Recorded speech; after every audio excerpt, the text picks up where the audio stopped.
Hey guys, Timothy here. Welcome to a new analysis video. We're going to take a look at Someday My Prince Will Come as played by Joe Pass. And let's jump right in. So my idea for this analysis was to compare what he's doing in relation to the original. The original is in B flat, so I transposed everything down a step, so to A flat. So maybe a quick little overview of the song itself. It's in A-B form, so here's A, here's B, and we start on 1. Then the sheet says C7 sharp 5, which is kind of A flat 9, which is the 5 of 4, in this case D flat major 7, and then F7 sharp 5, 5 for the 2, B flat minor, and then again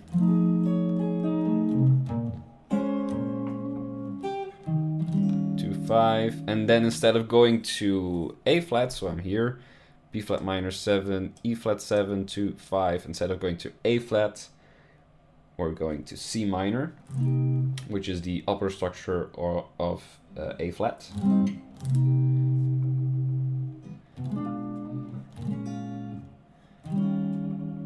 And this B, I saw one version where they just shifted up in minor 7, so C minor 7, B minor 7, B flat minor 7, E flat 7, but I think this diminished is right. And the way I would analyze this, so here you can see B flat 7, D flat 7, E7, G7. These are all potential options for B diminished, because B, a diminished chord, is the same as a dominant chord with a flat 9 without the root. I wrote here the dominant of the 5, so the dominant of this E flat, in which case it would be B flat 7, and then the dominant would turn minor, and then we end up at our goal.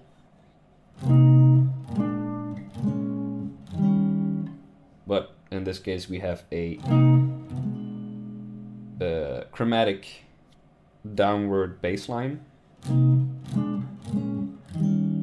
Repeat it. Back to 1, A flat major, C7,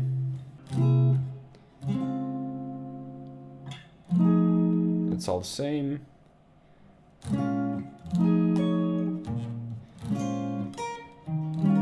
And here we do go back to the 1, and again we have the same C7,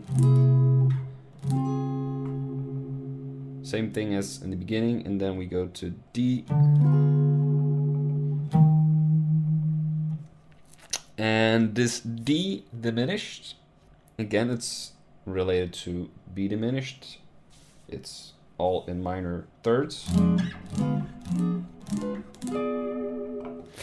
And it's kind of a deceptive cadence, so we would resolve to E flat, but we go to A flat major with E flat in the bass. So we do get this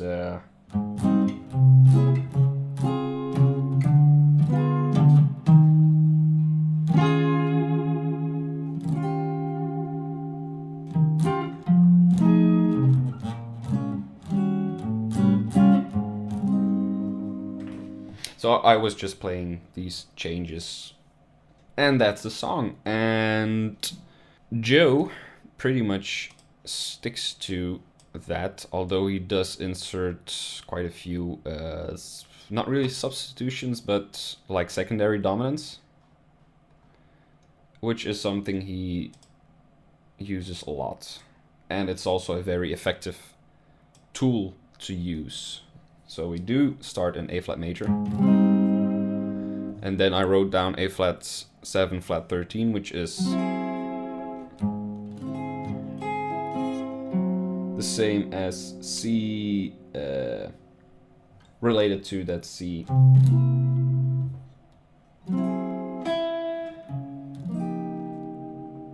The C dominant, and then we go to D flat 6, 9, sharp 11. That's the melody, so that's the sharp 11. Very beautiful. Whoops. C minor 11. Here we have this sub 5 going to the F, sub 5 going to the B flat, F dominant, just like in the original.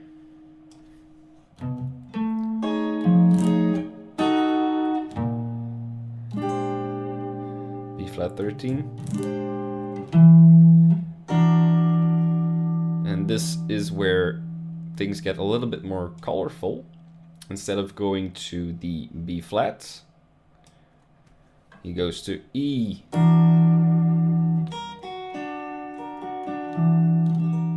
9 sharp 11, something like that. Or you can say it's D augmented over E.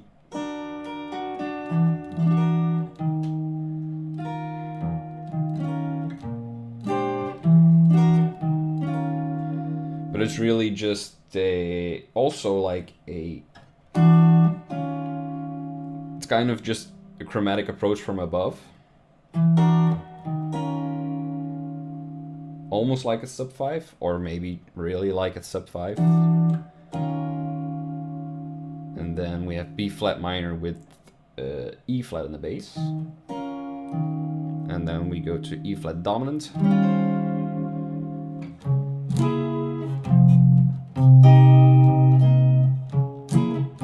You see there's a lot here, this C sharp minor going to C minor, a lot of chromatic approaches from above.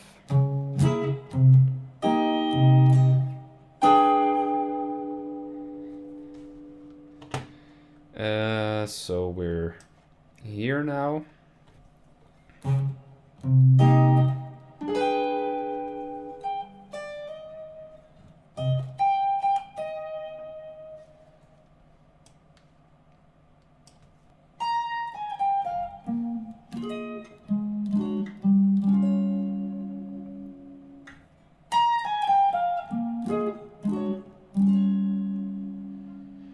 B flat minor 11,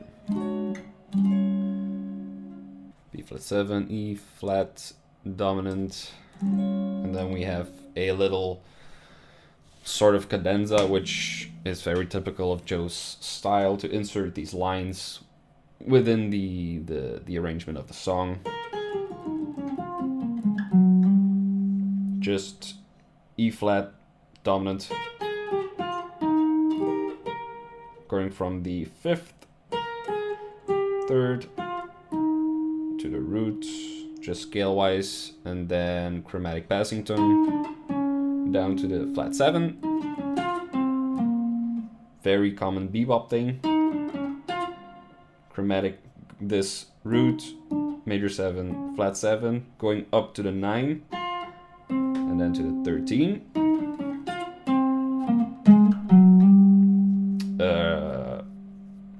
Enclosure of the 3rd, so the G. Just the arpeggio up.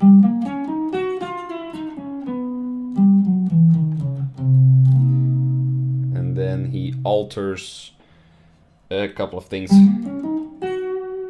So that's the sharp 9, chromatically down to the flat 9, root, flat 7, flat 13, 3rd, sharp 9, flat 9, root, flat 7, and then we go chromatically down to C.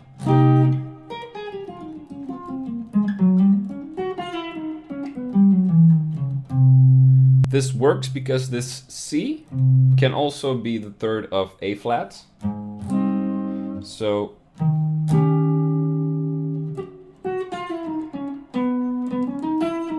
you can see this as E melodic minor.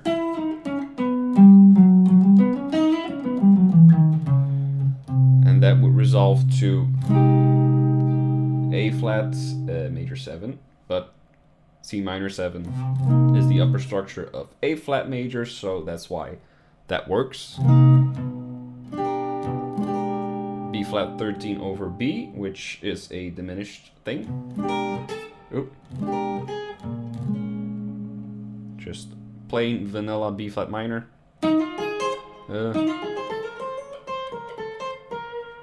Another line. He does that a lot. So we have like an F minor 7 arpeggio, and then a leading note up to the B flat, to the root, and then this little switching note going to the flat third, and closure of the B flat again. And then this E flat should have come here.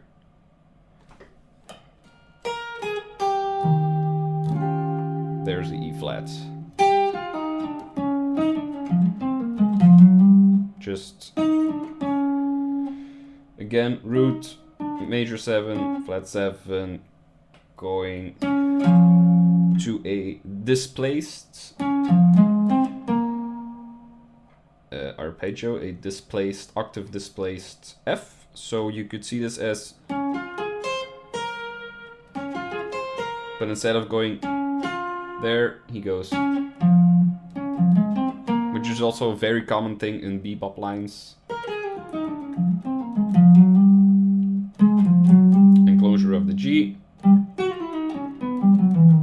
Again, the same trick as a few lines above.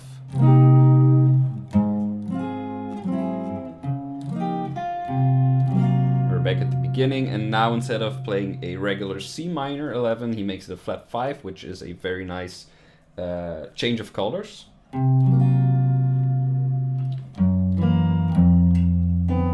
Oh. So tritone substitute, and then here in the minor he puts in the sharp 11. Very nice.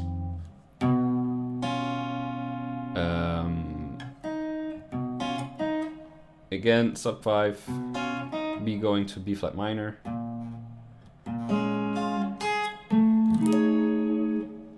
Oops.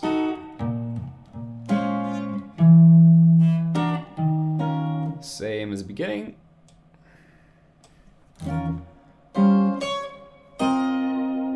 A flat major. What do we have then?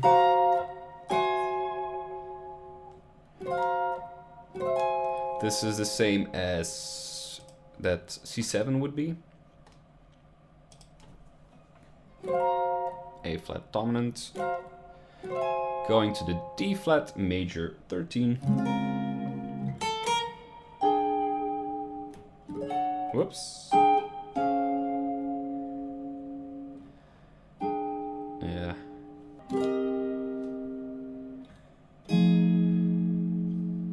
Two, 5.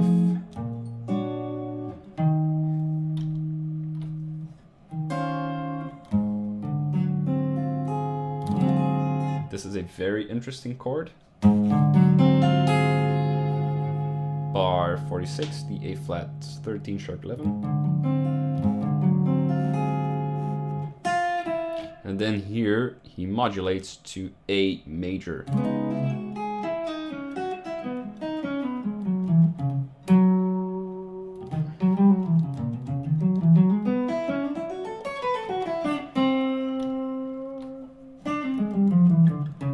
And he does the same trick with E7 going to the C sharp. So this C sharp would be the third of A. So That's E7. And then sharp 9, flat 9, root, flat 7. And we're in C sharp minor.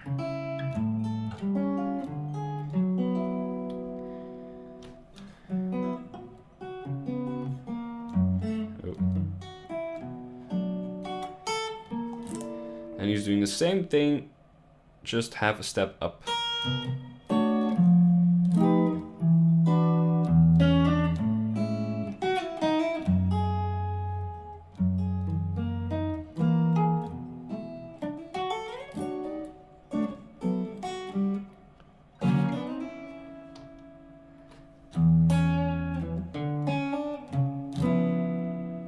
Again, that same chord as we had on the A flat.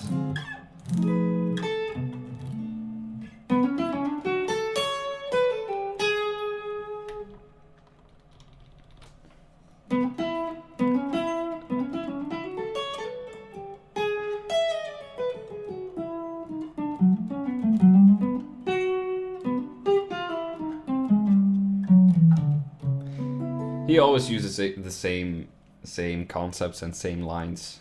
It's very, very amusing to see. But so does every artist, so. Very typical line. Just an enclosure for the E7. Just scale-wise. Again, root going chromatically down to the flat 7. Again, the same shape.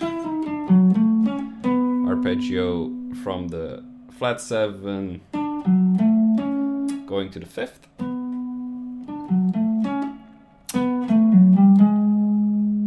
Going with an enclosure to the 3rd. E7 arpeggio.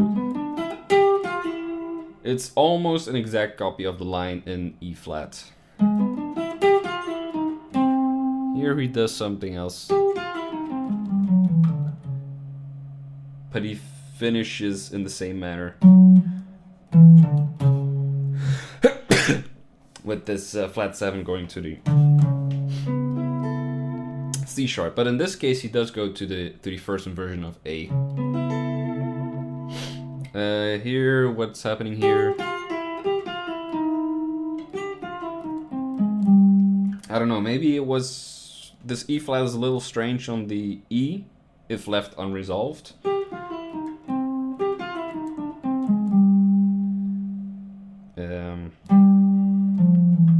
That would be the modified version, so it would fit with the same pattern.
This is so cool. This is just an a sub 5, but it's done so well.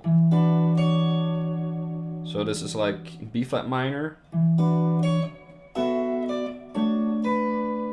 And then here you would expect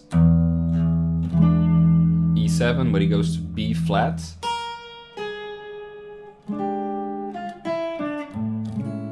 It's so simple, but it's so effective.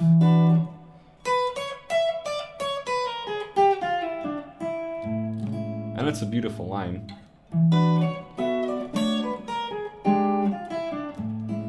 That's our strength, I would say, as guitar players, to have those little punctuations we can make using chords. And I know in my playing I use it way less than I should. It's very effective thing. Us and piano players, we can do that, but I think piano players are much better at using it. I don't know why that is.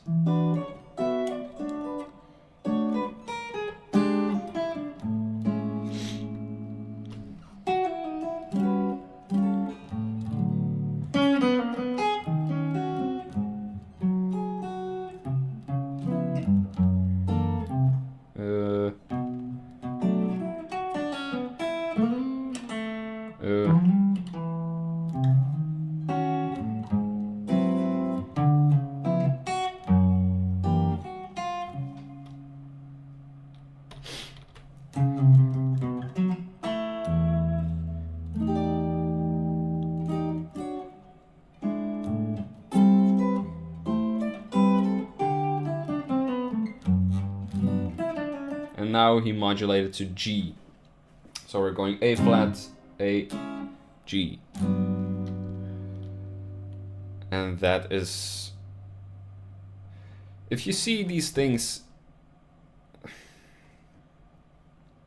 Like there's no really foreign tools that he's using or things you can't really explain. It's very, very much just using sub fives and reharmonizing chunks of lines, but it's not very outlandish. But still, he's able to use so many different colors in such an elegant way, and modulating in such an elegant way, and he can take you all over the place, and that's just, in my opinion, that's really the brilliance of Joe Pass.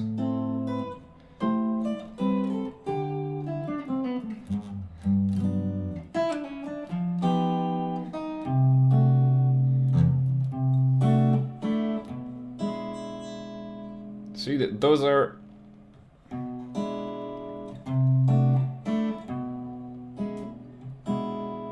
some new colors again, and they sound so fresh.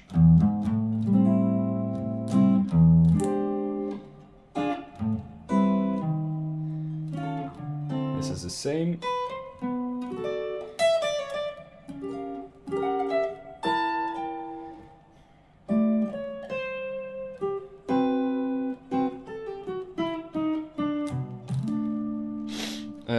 Let's back up a bit. So this is from Diminished, and I like it a lot. If you take just a diminished chord and you can replace one of the 4 diminished chords notes with a whole step above the note. So here, instead of the E on top, he uses an F sharp. And he does the same here. Instead of G, he puts the A on top. And that's called a high grade.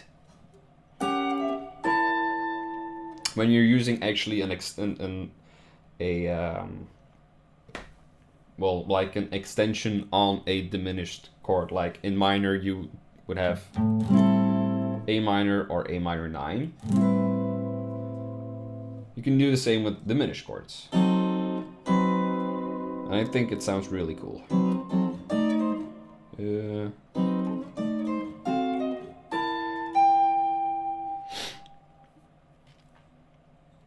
can also have 2 high grades, so you can replace 2 notes with a note a whole step above.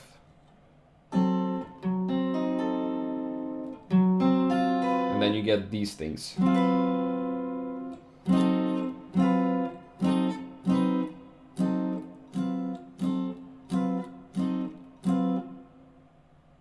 It's also something I think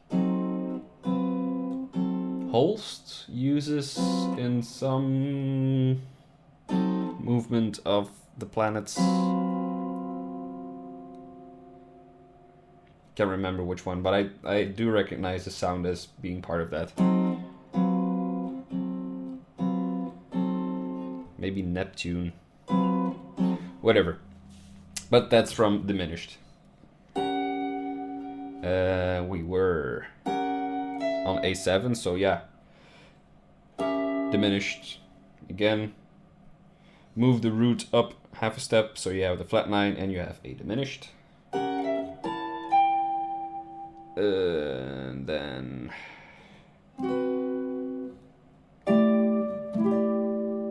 dominant becomes minor. 2/5.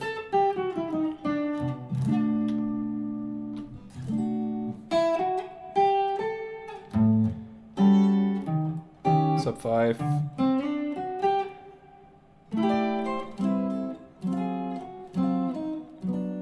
Again, the tritone substitute, A flat.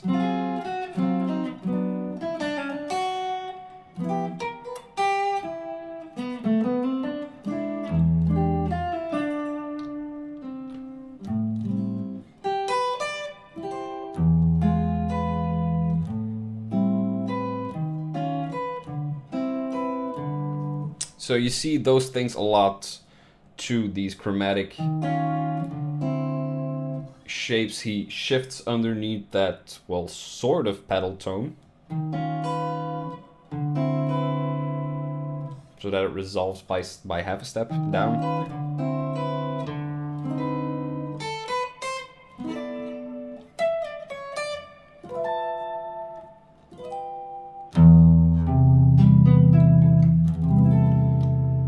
First inversion, major 7. Again, the diminished thing.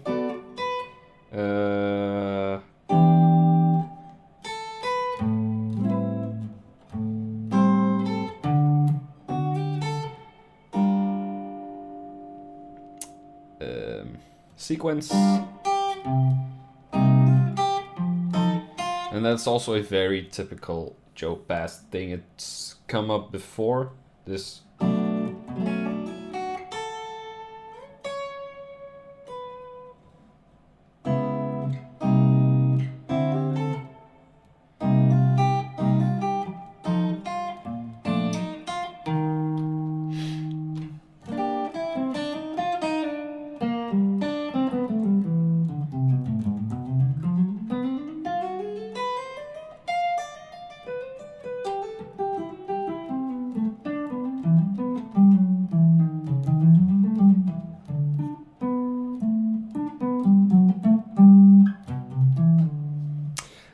So that whole line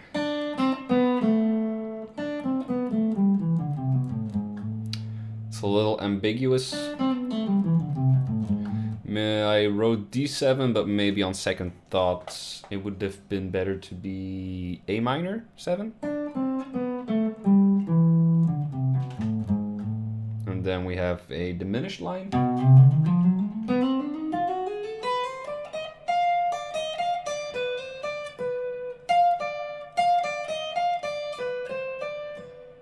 Still diminished, sequence down.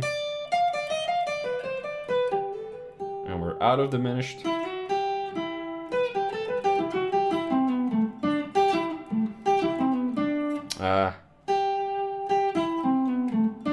It's also a very typical Joe Pass line. There we have this shape again.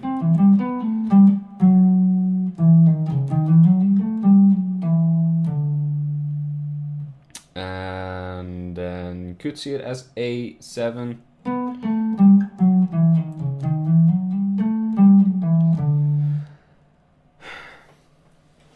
A little bit of that diminished sound there.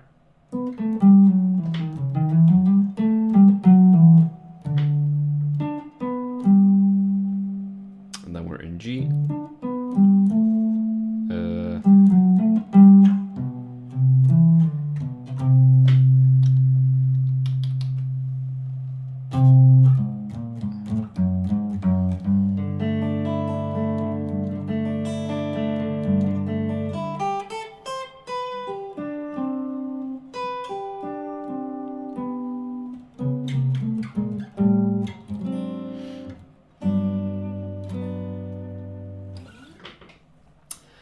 So that was basically the whole tune. So as I said, there's not very wild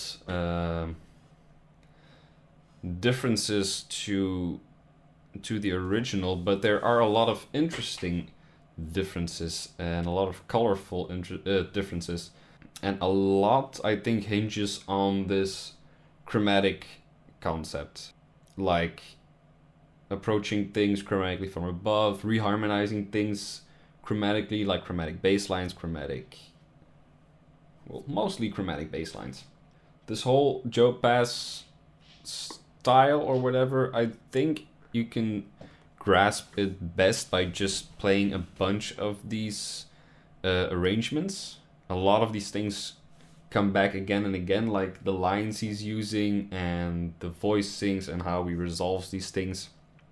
So the best way to get a feel for all of this is just to learn or play through a bunch of them so you can see the same concepts come back in different scenarios. Obviously, we have quite the library of Joe Pass transcriptions already. But for this one, I think that's about it. If you have any questions or any comments, just let me know. I hope this wasn't too skimming for you. I didn't really go very much in depth in anything, but I think I said and explained the most important things. But again, if you have any questions or remarks, just let me know and I will get back to you. In the meantime, have fun, have a nice weekend, and see you next time.